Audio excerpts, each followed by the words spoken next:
거지 같은 집안 출신 주제에 목소리를 높여! 시어머니 정밀한의 손이 번개처럼 날아와 나은의 뺨을 후려쳤습니다. 옆에 앉아있던 낯선 여자 장아린이 비웃으며 말했죠. 이제 물러나세요. 나은은 2살 딸을 안고 빗속으로 나가며 핸드폰을 꺼냈습니다. 아버지, 저예요. 회사 하나만 파산시켜 주세요. 전화기 너머로 아버지의 목소리가 들려왔습니다. 그래 알았다. 3일이면 충분하다. 과연 나은의 아버지는 누구였을까요? 그리고 3일 후에는 어떤 일이 벌어졌을까요? 시청 전에 구독과 좋아요 꼭 부탁드립니다. 영상 제작에 큰 힘이 됩니다. 야근을 마치고 집에 도착한 나은은 현관문을 열었습니다. 오늘은 나은의 32번째 생일이었죠. 하지만 아무도 축하해주지 않았습니다. 현관에 낯선 하이힐이 놓여 있었습니다. 붉은색 명품 구두였죠. 분명 나은의 것이 아니었습니다. 이상한 예감이 들었습니다. 거실로 들어서자 소파에 낯선 여자가 앉아 있었습니다. 세련된 정장에 화장을 완벽하게 한 여자였죠. 시어머니 정밀한이 팔짱을 끼고 서 있었습니다. 왔구나. 정밀한의 목소리는 차갑기만 했습니다. 나은은 가방을 내려놓으며 물었습니다. 어머님, 이분은 누구세요? 정밀한이 턱으로 소파의 여자를 가리키며 말했습니다. 얘가 우진이랑 결혼할 사람이야. 나은의 머릿속이 하얗게 변했습니다. 무슨 말씀이세요? 시아버지 강태준이 신문을 내려놓으며 말했습니다. 장아린 씨는 대한케미칼 영업팀 대리야. 우리 회사 거래처 담당자지. 그쪽에서 우리 우진이를 마음에 들어 하시더라고. 나은은 남편 강우진을 바라봤습니다. 우진은 고개를 돌리고 있었습니다. 우진아, 이게 무슨 일이야? 나은의 목소리가 떨렸습니다. 우진은 여전히 대답하지 않았습니다. 소파에 여자 장아린이 다리를 꼬고 앉으며 말했습니다. 나은 씨, 이쯤에서 정리하시는 게 서로를 위한 길이에요. 정리라니요? 저는 우진 씨의 아내예요. 나은의 목소리가 높아졌습니다. 바로 그때였습니다. 정밀한이 다가오더니 나은의 뺨을 세게 때렸습니다. 짝! 거실의 소리가 울려 퍼졌습니다. 거지 같은 집안 출신 주제에 목소리를 높여 정밀한의 눈빛이 차갑게 식어 있었습니다. 나은의 뺨이 화끈거렸습니다. 눈물이 났지만 참았습니다. 어머님, 제가 뭘 잘못했습니까? 잘못? 3년 동안 우리 집안 체면만 깎아먹었잖아. 이름도 모를 작은 회사 다니면서 쥐꼬리만한 월급 받고. 우리가 누군데? 우진산업은 대한케미칼이랑 거래하는 회사야. 그런데 며느리가 그 꼴이라니. 정밀한의 목소리는 점점 커졌습니다. 장아린이 미소를 지으며 끼어들었습니다. 저는 대한케미칼에서 우진산업 계약을 담당하고 있어요. 이번 분기 계약 규모가 30억인데 제가 결정권을 가지고 있죠. 나은 씨도 아시겠지만 우진산업 매출의 85%가 대한케미칼에서 나와요. 할인의 말에는 협박이 섞여 있었습니다. 강태준이 덧붙였습니다. 서로 윈윈하자는 거야. 넌 위자료 받고 깔끔하게 나가고 우리는 회사 키우고. 나은은 숨이 막혔습니다. 3년 동안 이 집에서 견디며 살았습니다. 작은 회사 다닌다고, 돈 없다고, 능력 없다고 매일 들었던 말들이 떠올랐습니다. 그런데 이제는 아예 쫓아내려는 거였습니다. 나은은 천천히 고개를 들었습니다. 알겠습니다. 정말? 정밀한이 놀란 표정을 지었습니다. 네, 나가겠습니다. 대신 위자료는 필요 없어요. 현명한 선택이네요. 장아린이 만족스럽게 웃었습니다. 나은은 안방으로 들어가 짐을 챙겼습니다. 옷 몇 벌과 중요한 서류들만 가방에 넣었죠.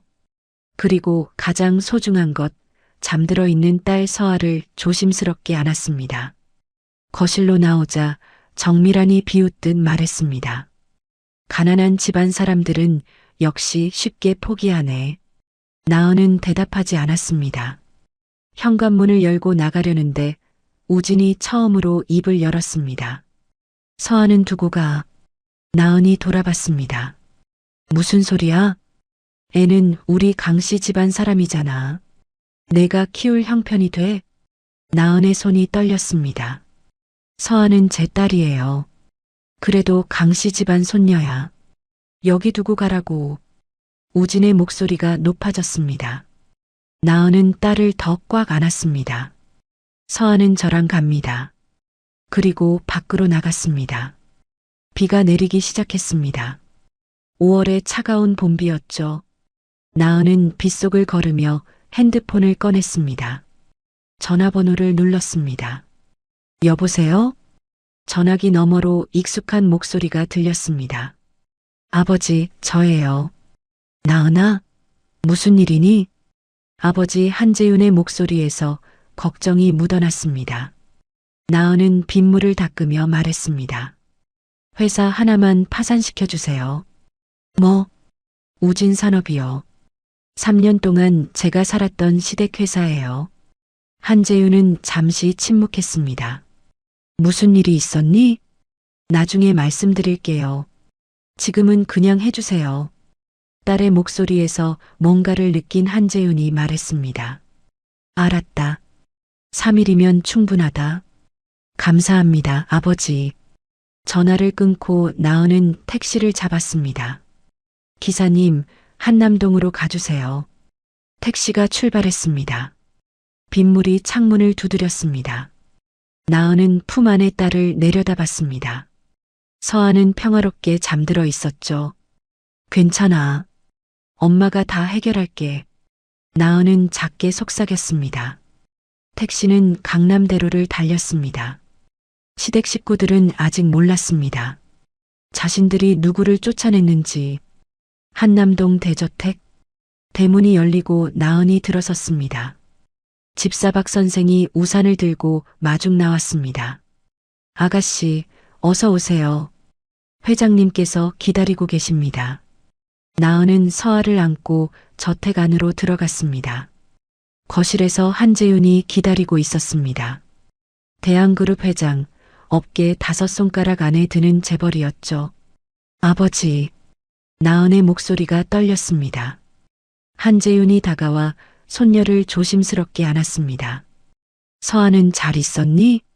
네, 잘 자고 있어요. 한재윤은 서아를 방에 눕혀주고 돌아왔습니다. 이제 말해보렴. 무슨 일이 있었는지. 나은은 3년간 시댁에서 겪었던 일들을 차근차근 설명했습니다. 매일 듣던 멸시와 모욕, 작은 회사 다닌다는 이유로 받았던 무시, 그리고 오늘 있었던 일까지. 한재윤의 눈빛이 점점 차갑게 변했습니다. 내 연녀 앞에서 뺨을 맞았다고? 네. 그리고 그 여자가 대한케미칼 직원이라고? 장아린이라는 영업팀 대리예요. 우진산업 담당자래요. 한재윤은 즉시 핸드폰을 꺼냈습니다. 전화를 걸었습니다. 대한케미칼 김 사장 나야. 예, 회장님. 전화기 너머로 긴장한 목소리가 들렸습니다. 우진산업이라고 하나? 아, 네. 저희 협력업체 중 하나입니다. 내일부터 거래 중단해. 예. 그게 무슨... 이유 묻지 마. 그냥 해. 그리고 영업팀 장아린이라는 직원징계위원회에 회부해. 리베이트 받았는지 전수조사하고. 알겠습니다, 회장님. 전화를 끊고 한재윤이 말했습니다. 이제 시작이다. 아버지, 너무 심한 거 아니에요? 심해? 내 딸 뺨을 때린 사람들한테? 한재윤의 목소리에는 분노가 섞여 있었습니다. 하지만 우진산업은 작은 회사예요. 직원들도 있고. 걱정 마. 잘못한 사람만 대가를 치를 거야. 한재윤은 서재로 들어가 또 다른 전화를 걸었습니다. 이번엔 대한그룹 전략실장이었습니다. 우진산업협력업체 리스트 확보해. 그리고 각 업체 담당자들한테 연락해. 대한그룹이 우진산업과 거래 중단했다는 소식 흘려. 공식 발표는 아니고 그냥 소문으로. 알겠습니다, 회장님. 한재윤은 창밖을 바라봤습니다. 밤하늘에 빗줄기가 내리고 있었습니다. 다음 날 아침, 우진산업 사무실. 강태준이 출근하자마자 비서가 달려왔습니다.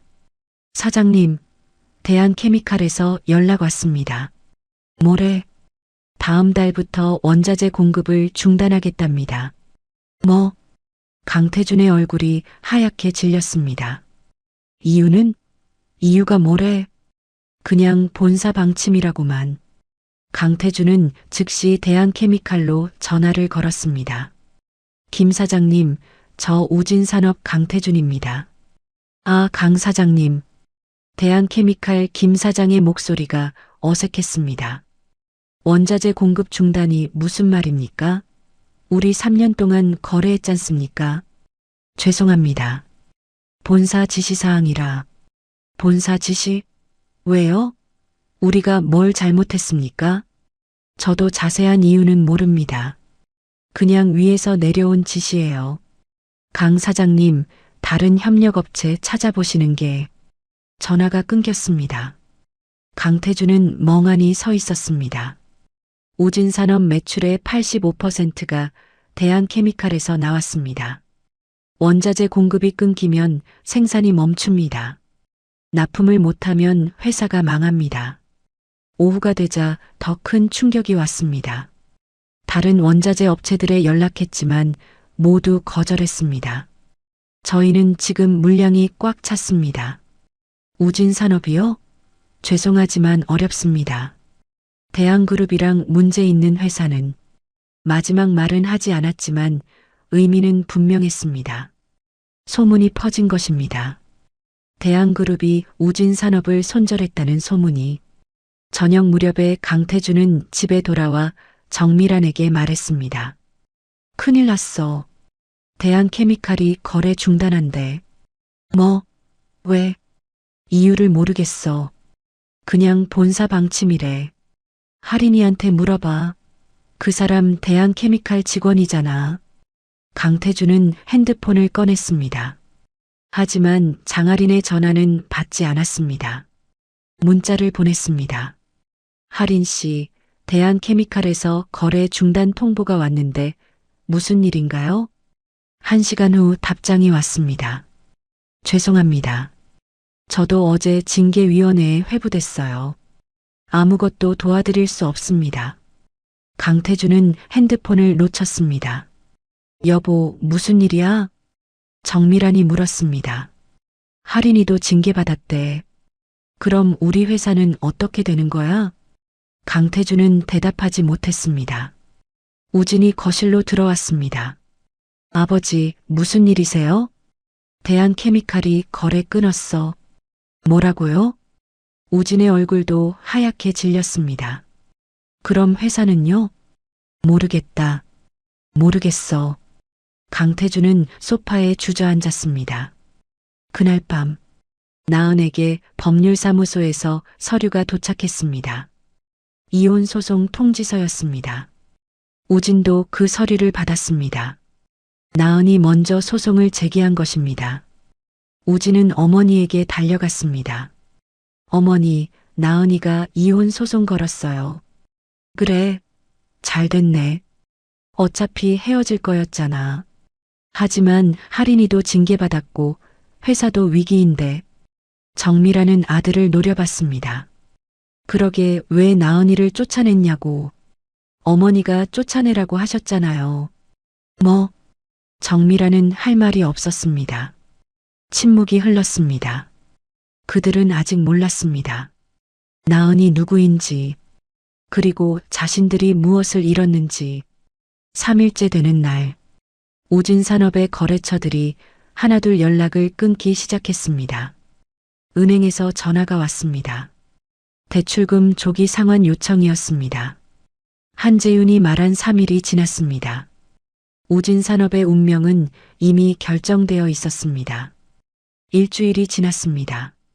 우진산업은 하루하루 무너지고 있었습니다. 나은은 한남동 집에서 조용히 지냈습니다. 서아와 함께 평화로운 시간을 보냈죠. 어느 날 오후 한재윤이 서재로 나은을 불렀습니다. 나은아, 이제 내 정체를 밝힐 때가 됐어. 아직은 일러요, 아버지. 아니야. 이혼 재판이 곧 시작될 거야. 그 전에 정리해야 해. 한재윤은 서류 뭉치를 꺼냈습니다. 이게 뭐예요? 우진산업과 대한케미칼의 거래 내역이야. 3년간의 기록이지. 나은은 서류를 펼쳐봤습니다. 장아린이 우진산업에게 특혜를 준 흔적이 역력했습니다. 시장가보다 비싼 가격에 원자재를 공급했고 품질 검사도 대충 넘어갔습니다. 대신 우진산업은 장아린의 개인 계좌로 돈을 보냈습니다. 명목은 컨설팅 비용이었지만 실제로는 리베이트였죠. 이것도 봐. 한재윤이 또 다른 서류를 건넸습니다. 장아린과 우진의 출장 기록이었습니다.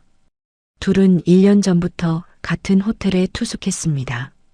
같은 날, 같은 장소에. 나은은 서류를 덮었습니다. 이미 알고 있었어요. 알았어? 네. 남편이 늦게 들어오는 날이 많아졌거든요. 핸드폰도 자주 확인하고. 그런데 왜 참았니? 나은은 창밖을 바라봤습니다. 제 배경을 숨기고 결혼했잖아요. 그 선택에 책임을 지고 싶었어요.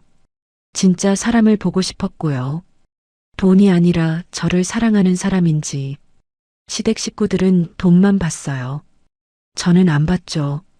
한재윤은 딸의 어깨를 토닥였습니다. 이제 숨지 마.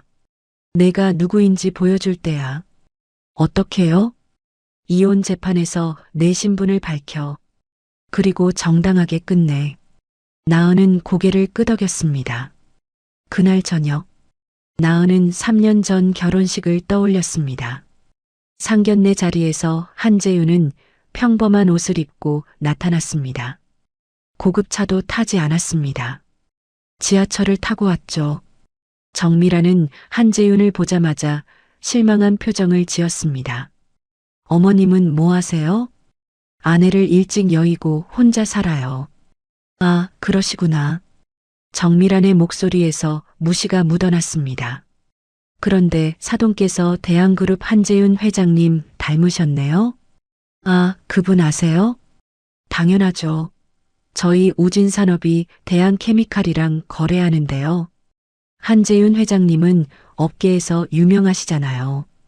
그런데 정말 닮으셨어요. 물론 회장님이 이렇게 평범한 옷을 입고 지하철을 타실 리는 없겠지만요. 정미라는 비웃듯 웃었습니다. 한재윤은 아무 말도 하지 않았습니다. 그저 미소만 지었죠. 나은은 그때 아버지에게 미안했습니다. 하지만 한재윤은 개의치 않는 듯 했습니다. 결혼식 날, 한재윤은 딸에게 조용히 말했습니다. 나은아, 힘들면 언제든 돌아와. 네, 아버지. 하지만 쉽게 포기하지 마. 내 선택이니까 끝까지 책임져봐. 그리고 언제나 기억해. 진짜는 결국 드러나. 나은은 그 말을 가슴에 새겼습니다. 3년 동안 시댁에서 무시당하고 멸시당했지만 나은은 묵묵히 견뎠습니다. 작은 자재회사에 다니며 성실히 일했습니다. 시댁 식구들은 나은을 무능하다고 했지만 회사에서는 인정받았습니다. 나은 씨, 이번 프로젝트 정말 잘 마무리했어요. 과장님이 칭찬했습니다. 감사합니다. 우리 회사 규모는 작지만 나은 씨 같은 직원이 있어서 다행이에요. 나은은 그 말에 위안을 받았습니다. 적어도 여기서는 인정받으니까요. 하지만 집에 돌아가면 달랐습니다. 작은 회사 다니는 주제에 뭐가 바빠?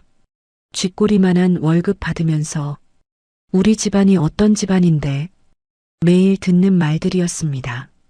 나은은 참았습니다. 언젠가는 보여줄 수 있을 거라고 믿었습니다. 진짜가 무엇인지. 그리고 그날이 왔습니다. 뺨을 맞은 날. 나은은 더 이상 참지 않기로 했습니다. 아버지에게 전화를 걸었습니다. 그리고 모든 것이 움직이기 시작했습니다. 나은은 거울을 봤습니다. 이제 숨지 않을 것입니다. 당당하게 보여줄 것입니다. 자신들이 누구를 함부로 대했는지, 누구를 쫓아냈는지. 나은은 이혼 소송 서류를 정리했습니다. 재판 날짜가 잡혔습니다. 2주 후였습니다. 그때 모든 것이 밝혀질 것입니다. 나은은 서아의 방으로 갔습니다. 딸은 평화롭게 자고 있었습니다. 서아야, 이제 엄마가 당당하게 살게. 그리고 다짐했습니다. 절대 흔들리지 않겠다고. 원칙대로 정당하게 끝내겠다고. 복수가 아니라 정의를 위해서. 2주가 지났습니다. 우진산업은 급속도로 무너지고 있었습니다. 강태준은 매일 협력업체를 찾아다녔지만 소용없었습니다. 강 사장님, 저희도 어렵습니다. 다른 곳 알아보세요. 모두가 같은 대답이었습니다. 대한그룹과 적대 관계에 있는 회사를 도울 수는 없다는 뜻이었죠. 사무실로 돌아온 강태준에게 또 다른 악재가 터졌습니다. 사장님, 납품 일정을 맞추지 못해 거래처에서 계약 해지 통보가 왔습니다. 어느 거래처? 세광전자, 미래산업, 동방기업 세 곳입니다. 강태준은 책상을 내리쳤습니다. 납품을 못하면 손해배상도 물어야 했습니다. 회사 자금은 이미 바닥이 났는데 은행에서도 압박이 들어왔습니다. 강태준 사장님, 대출 연체가 이번 달로 2번째입니다.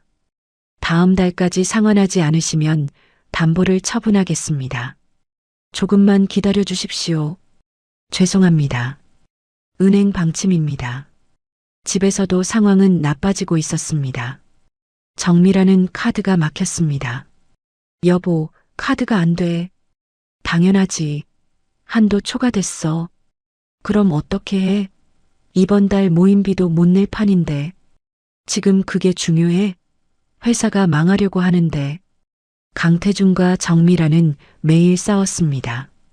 우진도 불안했습니다. 회사가 망하면 자신도 백수가 되는 것입니다. 장아린에게 연락했지만 받지 않았습니다. 하린 씨, 저 우진이에요. 연락 좀 주세요. 문자를 보내도 답이 없었습니다. 결국 대한케미칼 앞에서 기다렸습니다. 퇴근 시간에 장아린이 나왔습니다. 하린 씨, 우진이 달려갔습니다. 장아린은 차갑게 돌아섰습니다. 나한테 왜 와요? 우리 회사가 어려운 거 알죠? 도와주세요. 어떻게요? 난 지금 징계조사 중이라고요. 그냥 한마디만 해주세요. 대한케미칼 쪽에. 장아리는 비웃었습니다. 우진 씨, 현실을 봐요. 당신네 회사는 끝났어요. 뭐라고요? 대한그룹이 손절한 회사를 누가 거들떠보겠어요? 그리고 솔직히 말할게요. 난 처음부터 당신이 좋아서 만난 게 아니에요. 그럼요. 거래처 관리 차원이었죠. 장아리는 차가운 눈빛으로 우진을 봤습니다. 이제 쓸모없으니까 끝이에요. 연락하지 마세요. 장아리는 택시를 타고 떠났습니다. 우진은 그 자리에 서 있었습니다. 이용당한 것입니다. 집으로 돌아온 우진은 아무 말도 하지 못했습니다. 어떻게 됐어? 정미란이 물었지만 우진은 고개만 저었습니다. 그날 밤 강태준은 술을 마셨습니다. 왜 이렇게 됐을까? 그는 중얼거렸습니다. 대한케미칼이랑 잘 지내왔는데 갑자기 거래를 끈다니. 정미란도 옆에 앉았습니다. 나은이 때문인가? 뭐? 나은이를 쫓아낸 게 잘못이었나? 말도 안 돼. 그 애가 뭔데? 하지만 이상하잖아. 나은이가 나간 직후에 이런 일이 생겼잖아. 우연이야. 강태준은 확신했습니다. 나은은 작은 회사 다니는 평범한 여자였습니다. 대한그룹과 무슨 연관이 있겠습니까? 그렇게 생각했습니다. 하지만 다음 날 아침, 이혼 재판 출석 통지서가 도착했습니다. 재판 날짜는 일주일 후였습니다. 우진은 변호사를 선임했습니다. 변호사 선임하는데도 돈이 들었지만 어쩔 수 없었습니다. 변호사가 물었습니다. 상대편 변호인이 누군지 아세요? 아니요. 법무법인 정도예요. 정도? 우진은 고개를 갸웃했습니다. 법무법인 정도는 대한민국 최고의 로펌이었습니다. 대기업 전담 변호사들이 있는 곳이었죠. 나은이 어떻게 그런 로펌을? 우진은 의아했습니다. 변호사가 서류를 보며 말했습니다. 상대편에서 위자료 청구를 안 하네요. 그래요? 네. 그냥 이혼과 친권만 요구합니다. 친권도요? 네. 우진 씨는 친권을 포기하시겠습니까? 우진은 잠시 생각했습니다. 지금 회사도 위기고 돈도 없는데 애를 키울 여유가 없었습니다. 포기하겠습니다. 양육비는요? 그것도 안 내겠습니다. 변호사는 고개를 끄덕였습니다. 알겠습니다. 그렇게 준비하죠. 재판 일주일 전, 우진산업의 최후 통첩이 왔습니다. 은행에서 담보부동산 경매를 신청한 것입니다. 회사 건물이 경매에 넘어가는 것이었죠. 강태주는 무릎을 꿇었습니다. 끝났어. 정말 끝났어. 정미란도 울고 있었습니다. 그동안 자랑하던 명품 가방들을 꺼냈습니다. 이거라도 팔아야 해. 하지만 대부분이 짝퉁이었습니다. 진품은 몇 개 없었죠. 정미란은 바닥에 주저앉았습니다. 우리가 뭘 잘못한 거야? 그녀는 아직도 몰랐습니다. 자신들이 누구를 쫓아냈는지, 그리고 그 대가가 무엇인지. 재판 전날 밤, 우진은 나은에게 문자를 보냈습니다. 서아 한 번만 보고 싶어. 재판 전에 만나줄 수 있어? 답장은 오지 않았습니다. 우진은 핸드폰을 내려놓았습니다. 모든 것이 무너지고 있었습니다. 회사도 결혼도 미래도. 그는 뒤늦게 후회했습니다. 나은을 쫓아낸 것을, 장아린을 선택한 것을. 하지만 이미 늦었습니다. 내일이면 모든 것이 끝날 것입니다. 재판 당일 아침, 우진은 부모님과 함께 도착했습니다. 변호사도 왔습니다. 상대편 변호인은 안 보이네요? 변호사가 주위를 둘러봤습니다. 그때 검은색 제네시스 2대가 멈춰 섰습니다.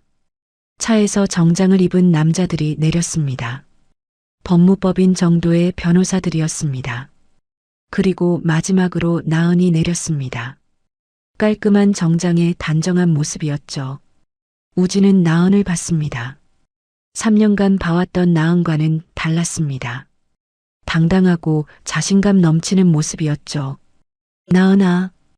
우진이 다가가려 했지만 경호원들이 막았습니다. 함부로 접근하지 마십시오. 나은은 우진을 쳐다보지도 않았습니다. 그냥 법원 안으로 들어갔죠. 저 경호원들은 뭐야? 정미란이 놀라서 물었습니다. 모르겠어요. 변호사도 고개를 저었습니다. 뭔가 이상했습니다. 법정 안. 판사가 들어왔습니다. 재판이 시작됐습니다. 양측 변호인은 자리에 앉았고 우진과 나은도 각자 자리에 앉았습니다. 이혼 사유부터 확인하겠습니다. 판사가 서류를 보며 말했습니다. 원고 측 변호인 말씀하세요. 법무법인 정도의 변호사가 일어났습니다. 피고 강우진 씨의 부정행위가 이혼 사유입니다. 증거 자료를 제출하겠습니다. 변호사는 서류 뭉치를 내놓았습니다. 호텔 투숙 기록, 신용카드 사용 내역, 목격자 진술서까지 모든 것이 완벽하게 정리되어 있었습니다. 우진의 얼굴이 하얗게 질렸습니다. 피고 측 변호인, 반론 있습니까? 우진의 변호사는 말문이 막혔습니다. 증거가 너무 명확했습니다. 없습니다. 그렇다면 이혼은 인정됩니다. 다음은 친권 문제입니다. 원고는 친권과 양육권을 모두 요구합니다. 피고는 저는 친권을 포기하겠습니다. 우진이 일어나 말했습니다. 방청석에서 웅성거림이 들렸습니다. 양육비는요? 양육비도 지급하지 않겠습니다. 판사가 안경을 고쳤으며 물었습니다. 이유가 뭡니까? 경제적 여유가 없습니다. 피고는 우진산업 부사장으로 알고 있는데요. 회사가 부도 직전입니다. 판사는 서류를 확인했습니다. 확인됩니다. 그렇다면 원고 측 의견은? 법무법인 정도의 변호사가 일어났습니다. 저희 의뢰인은 양육비를 요구하지 않습니다. 그리고 위자료도 청구하지 않습니다. 의뢰인이 경제적으로 충분한 능력이 있기 때문입니다. 변호사는 또 다른 서류를 제출했습니다. 나은의 재산 목록이었습니다. 판사가 서류를 보더니 눈이 커졌습니다. 이게 원고의 재산입니까? 네, 맞습니다. 우진도 궁금해서 고개를 빼꼼히 들었습니다. 하지만 볼 수 없었습니다. 판사는 서류를 덮으며 말했습니다. 알겠습니다. 그렇다면 친권과 양육권은 원고에게, 양육비와 위자료는 청구하지 않는 것으로 정리하겠습니다. 재판은 30분 만에 끝났습니다.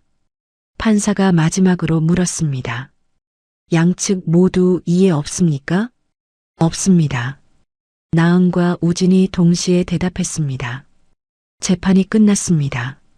나은은 일어나 법정을 나갔습니다. 우진이 뒤따라 나갔습니다. 나은아, 잠깐만. 나은은 멈춰섰습니다. 하지만 돌아보지 않았습니다. 서아라도 한번 보고 싶어. 안 됩니다. 나은의 목소리는 차가웠습니다. 나도 아빠야. 법적으로 친권을 포기하셨잖아요. 그래도 우진의 목소리가 높아졌습니다. 나은이 천천히 돌아섰습니다. 우진 씨, 당신은 선택했어요. 딸보다 회사를, 저보다 다른 여자를. 그건 미안해. 이제 와서 후회해도 늦었어요. 나은은 다시 돌아서서 걸어갔습니다. 우진은 그 뒤를 바라만 봤습니다. 정미란과 강태준도 복도로 나왔습니다. 저 여자 뭔가 이상해. 정미란이 말했습니다. 뭐가? 경호원들, 고급차 변호사들도 저런 게 어디서 났겠어? 정미란은 불안했습니다. 뭔가 놓친 것 같았습니다. 법원을 나와 주차장으로 향하는데 나은 옆에 한 남자가 나타났습니다. 한재윤이었습니다. 수고했어, 나은아. 감사합니다, 아버지. 이제 끝났니? 아직 아니에요. 이제 시작이죠. 한재윤은 고개를 끄덕이며 차에 탔습니다. 나은도 차에 올랐습니다. 차가 출발하려는 순간 정미란이 그 모습을 봤습니다. 여보, 저 남자. 뭐? 저 남자 어디서 본 것 같은데. 누구? 그때 차가 떠났습니다. 정미란은 얼굴이 하얗게 질렸습니다. 상견례 때 봤던 얼굴이었습니다. 나은의 아버지. 그런데 그 남자가 설마. 정미란은 고개를 저었습니다. 말도 안 돼. 그날 저녁 정미란은 인터넷을 검색했습니다. 대한그룹 한재윤 회장 사진이 나왔습니다. 정미란은 핸드폰을 떨어뜨렸습니다. 그 남자였습니다. 상견례 때 봤던 평범한 옷을 입은 남자. 나은의 아버지. 대한그룹 회장 한재윤. 여보, 여보. 정미란이 비명을 질렀습니다. 강태준이 달려왔습니다. 왜 그래? 나은이 아버지. 나은이 아버지가. 뭐? 대한그룹 회장이야. 정미란은 떨리는 손으로 핸드폰을 보여줬습니다. 강태준도 사진을 보고 얼어붙었습니다. 말도 안 돼. 사실이야.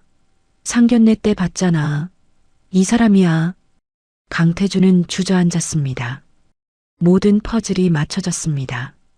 대한케미칼의 갑작스러운 거래 중단, 협력업체들의 외면, 은행의 압박, 모두 한재윤의 지시였던 것입니다. 우리가 대한그룹 회장 딸을 쫓아냈어. 강태준은 중얼거렸습니다. 어떻게? 정미라는 패닉 상태였습니다. 우진도 그 얘기를 들었습니다. 불가능해. 나은이가 재벌 딸일 리 없어. 하지만 사실이었습니다. 모든 증거가 그것을 가리키고 있었습니다. 그날 밤 우진산업 식구들은 잠을 이룰 수 없었습니다. 자신들이 무엇을 했는지, 누구를 함부로 대했는지 이제야 깨달았습니다. 하지만 이미 늦었습니다.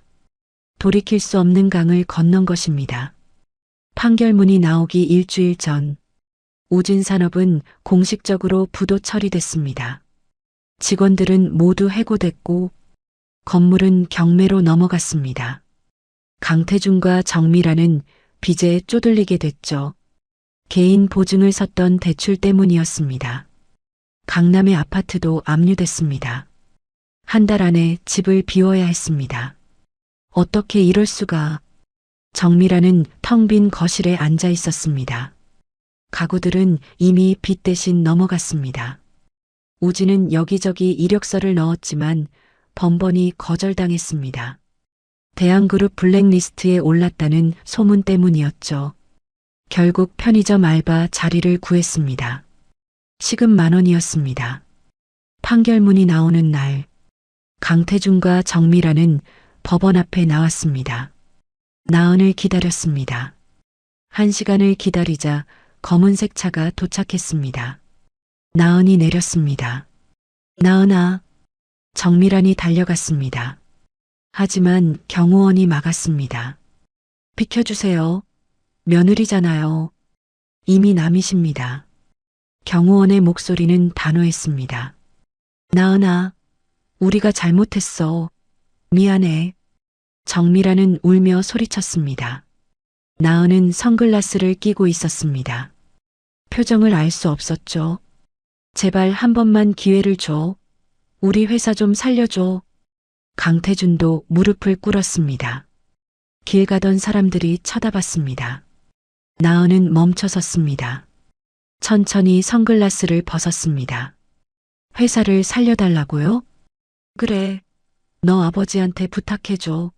그 정도는 할 수 있잖아. 정미란의 목소리는 절박했습니다. 나은은 차갑게 웃었습니다. 제 아버지요? 그래. 너 아버지 말이야. 어머님, 제 아버지가 누군지 아세요? 대한그룹 한재윤 회장이잖아. 나은은 핸드폰을 꺼내 통화 버튼을 눌렀습니다. 스피커폰으로 전환했죠. 나은아.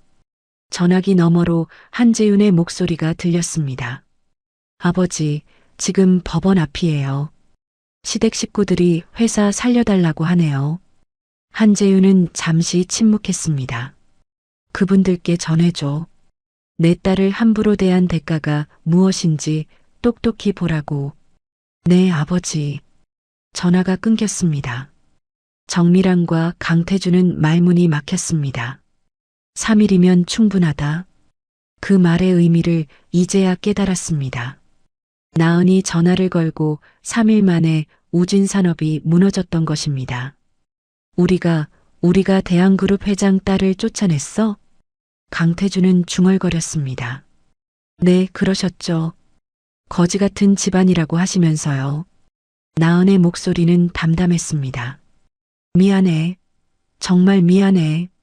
정미란이 나은의 발을 붙잡으려 했습니다. 하지만 경호원이 가로막았습니다. 어머님, 저를 쫓아낼 때는 미안하지 않으셨죠? 나은은 한 걸음 물러섰습니다. 제 뺨을 때리실 때도 미안하지 않으셨고요.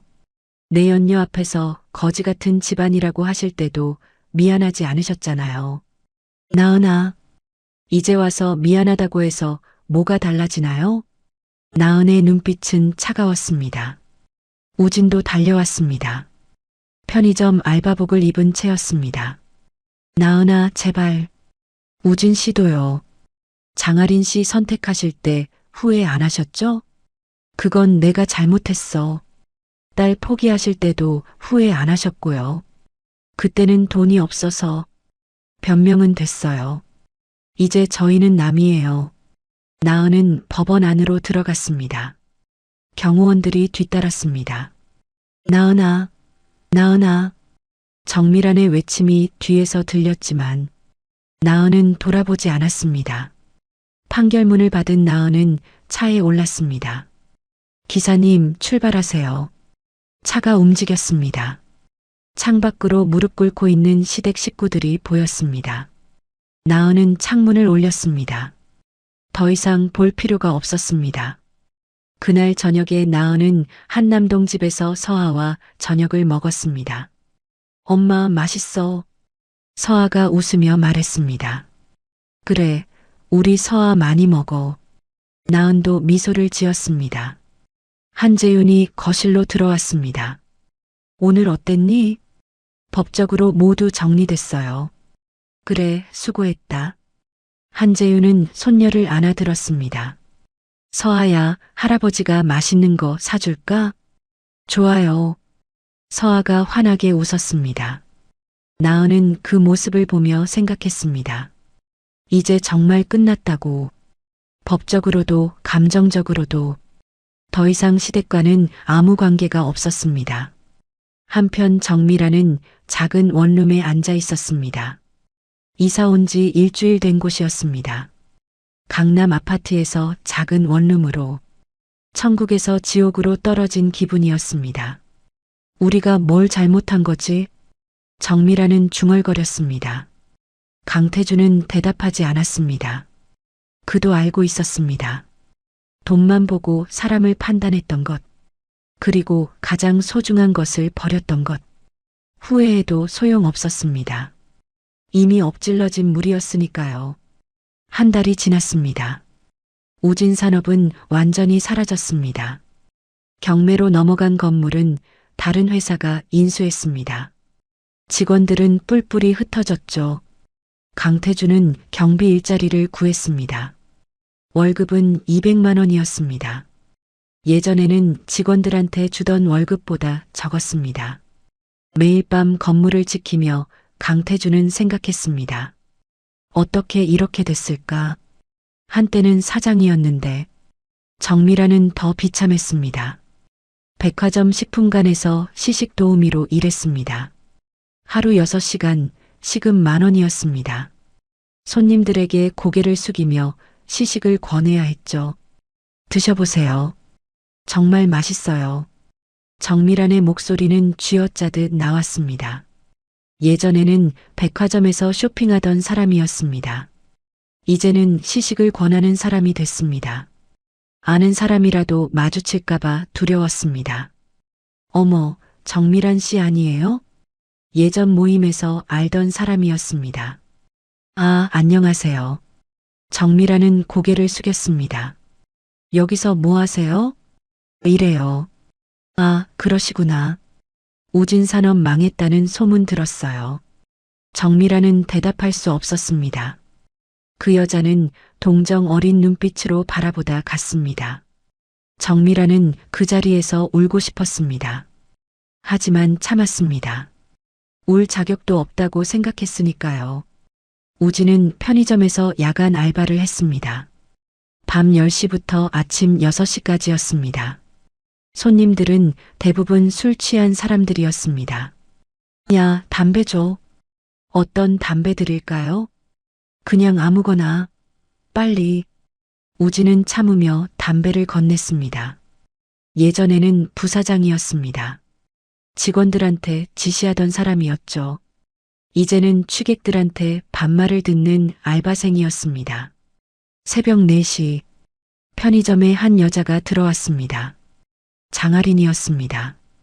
우진은 깜짝 놀랐습니다. 하린 씨? 장아린도 우진을 봤습니다. 순간 당황한 표정을 지었죠. 우진 씨, 여기서 뭐 해요? 이래요. 보시다시피. 아, 그러시구나. 장아리는 물건을 집어들고 계산대로 왔습니다. 우진은 바코드를 찍었습니다. 3,500원입니다. 장아리는 카드를 건넸습니다. 결제하는 동안 침묵이 흘렀습니다. 하린 씨는 어떻게 지내요? 우진이 물었습니다. 징계받고 그만뒀어요. 다른 회사로 이직했고요. 그렇구나. 우진 씨는 힘들겠네요. 장아린의 목소리에는 동정이 섞여 있었습니다. 괜찮아요. 우진은 거짓말을 했습니다. 그럼 안녕히 가세요. 장아린은 물건을 들고 나갔습니다. 우진은 그 뒷모습을 봤습니다. 한때는 자신의 미래라고 생각했던 여자였습니다. 이제는 남이었습니다. 그날 새벽, 우진은 편의점 앞 벤치에 앉았습니다. 해가 떠오르고 있었습니다. 어떻게 이렇게 됐을까? 우진은 하늘을 바라봤습니다. 나은의 얼굴이 떠올랐습니다. 성실하고 착했던 아내, 자신을 사랑했던 여자. 그런데 자신은 무엇을 했을까? 다른 여자를 선택했고 딸까지 포기했습니다. 후회가 밀려왔습니다. 하지만 돌이킬 수 없었습니다. 3개월 후 강태준은 경비실에서 신문을 봤습니다. 대한그룹 관련 기사가 있었습니다. 그 사진 속에 나은이 있었습니다. 대한그룹 전략기획실 이사로 승진했다는 내용이었습니다.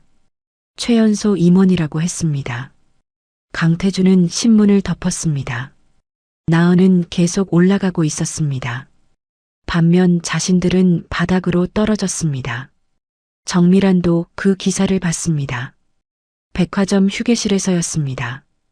동료가 물었습니다. 이 사람 아세요? 대한그룹 이사래요. 정미란은 고개를 저었습니다. 몰라요. 거짓말이었습니다. 너무 잘 알고 있었습니다.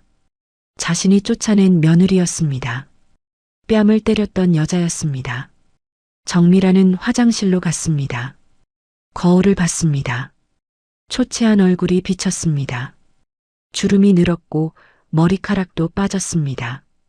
예전에 화려했던 모습은 사라졌습니다. 우리가 잘못했어. 정미란은 거울 속 자신에게 말했습니다. 돈만 봤어. 겉모습만 봤어. 사람 자체를 안 봤어. 그래서 벌 받는 거야. 눈물이 흘러내렸습니다. 하지만 소용없었습니다. 후회해도 아무것도 바뀌지 않았으니까요. 우진은 편의점 알바를 그만뒀습니다. 다른 일자리를 구했습니다. 배달 일이었습니다.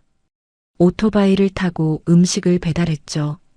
비가 와도 눈이 와도 달려야 했습니다.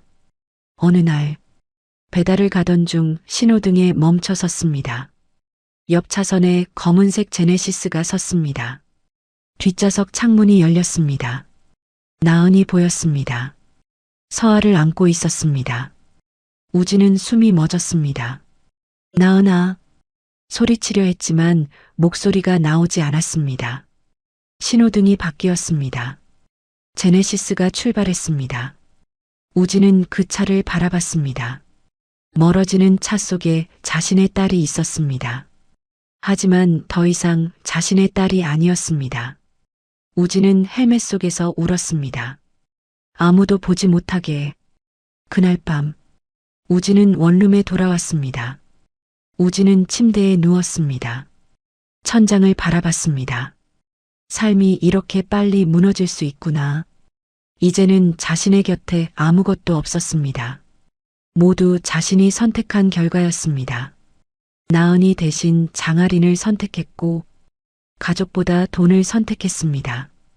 그 대가를 치르는 중이었습니다. 우진은 눈을 감았습니다. 내일도 배달을 나가야 했습니다. 비가 온다는 예보가 있었습니다. 그래도 나가야 했습니다.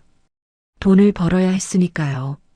화려했던 과거는 사라졌고 비참한 현재만 남았습니다. 그리고 미래는 보이지 않았습니다. 1년이 흘렀습니다. 계절이 바뀌고 또 바뀌었습니다. 나은은 대한그룹 전략기획실 상무로 승진했습니다. 33세 나이에 최연소 임원이 된 것입니다. 회사에서 인정받았고 능력을 증명했습니다. 오늘은 주말이었습니다. 나은은 서아와 함께 백화점에 왔습니다. 서아야, 뭐 사고 싶은 거 있어? 인형이요. 그래, 인형 사러 가자. 나은은 딸의 손을 잡고 왕구 매장으로 갔습니다. 행복한 시간이었습니다. 장난감을 고르고 난 후 10분간을 지나가게 됐습니다. 그때 익숙한 목소리가 들렸습니다. 드셔보세요. 정말 맛있어요. 나은은 고개를 돌렸습니다. 시식 코너에 정미란이 서 있었습니다. 1년 만에 보는 얼굴이었습니다. 주름이 깊어졌고 머리카락도 희끗희끗했습니다. 예전의 화려함은 어디에도 없었죠. 나은은 그냥 지나가려 했습니다. 하지만 서아가 먼저 말했습니다. 엄마, 저거 먹고 싶어요. 서아가 시식대를 가리켰습니다. 알았어.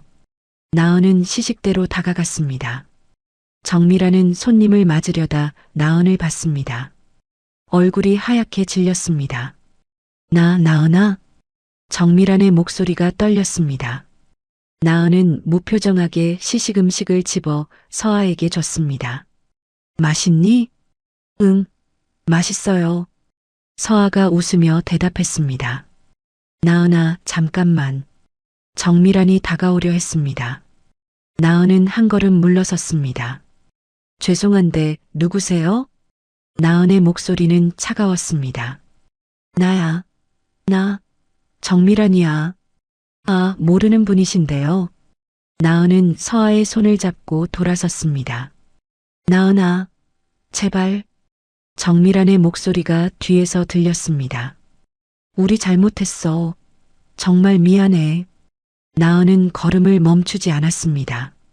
한 번만 봐줘. 정미란은 시식대를 벗어나 따라오려 했습니다. 하지만 매니저가 막았습니다. 정씨, 근무 중에 자리 이탈하시면 안 됩니다. 하지만 저 사람이 손님한테 패 끼치지 마세요.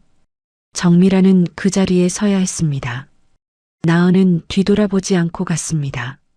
엄마, 저 아줌마 누구예요? 아무도 아니야. 몰라도 되는 사람이야. 나은은 딸에게 미소를 지어 보였습니다. 엘리베이터를 타고 내려가는 동안 나은은 생각했습니다. 1년 전 자신의 뺨을 때렸던 손, 거지 같은 집안이라고 말했던 입, 이제는 시식을 권하고 있었습니다.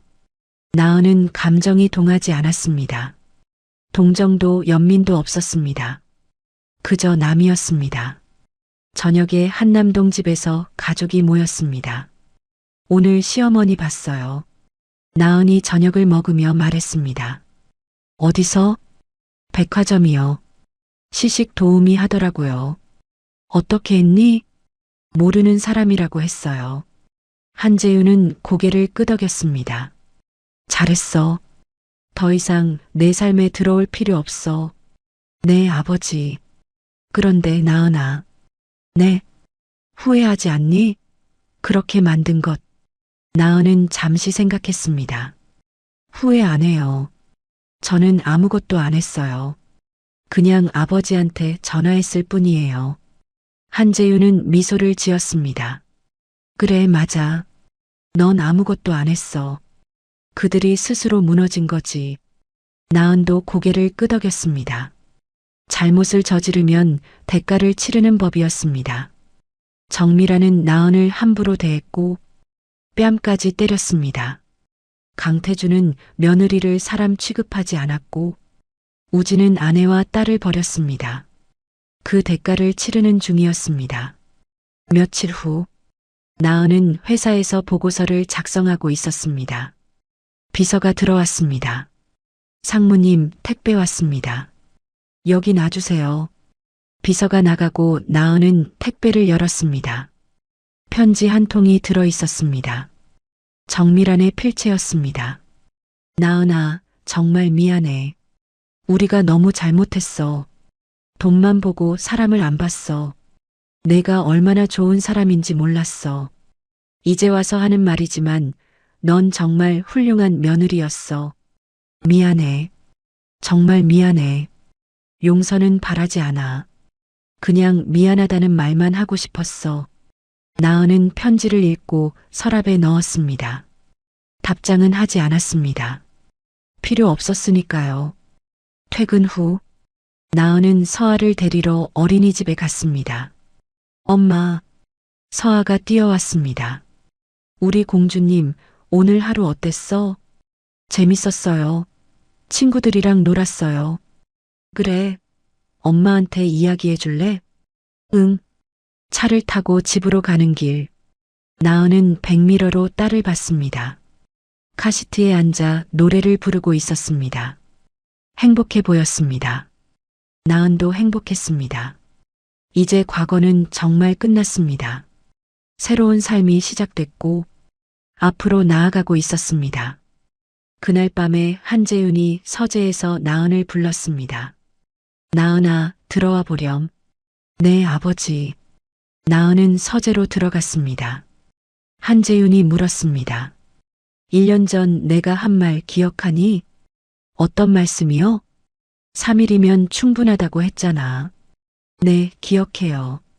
사실은 이틀이면 됐어. 하루 더 여유를 둔 거지.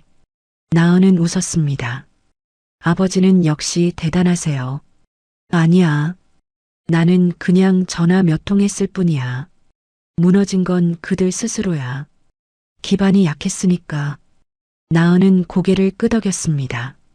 아버지, 그때 왜 물어보지도 않으시고 바로 해주셨어요? 한재윤은 잠시 생각하다 말했습니다. 내 목소리에서 들었어. 내 딸이 처음으로 도움을 청한다는 걸. 30년을 키웠는데 한 번도 도와달라고 한 적이 없었어. 그런데 그날 밤 내가 전화를 걸었지. 그 순간 알았어. 내가 견딜 수 없을 만큼 힘들었다는 걸. 나은의 눈시울이 붉어졌습니다. 그리고 내가 부탁하는 순간 이미 그 회사는 존재할 가치가 없어진 거야. 내 딸을 그렇게 만든 곳이니까. 아버지. 한재윤은 나은의 어깨를 토닥였습니다. 이제 됐어. 다 끝났어. 앞으로만 보자. 네. 나은은 아버지를 안았습니다. 오랜만에 아버지 품에 안긴 것 같았습니다. 한재윤은 딸의 등을 두드려 주었습니다. 1년 전 그 뺨의 대가.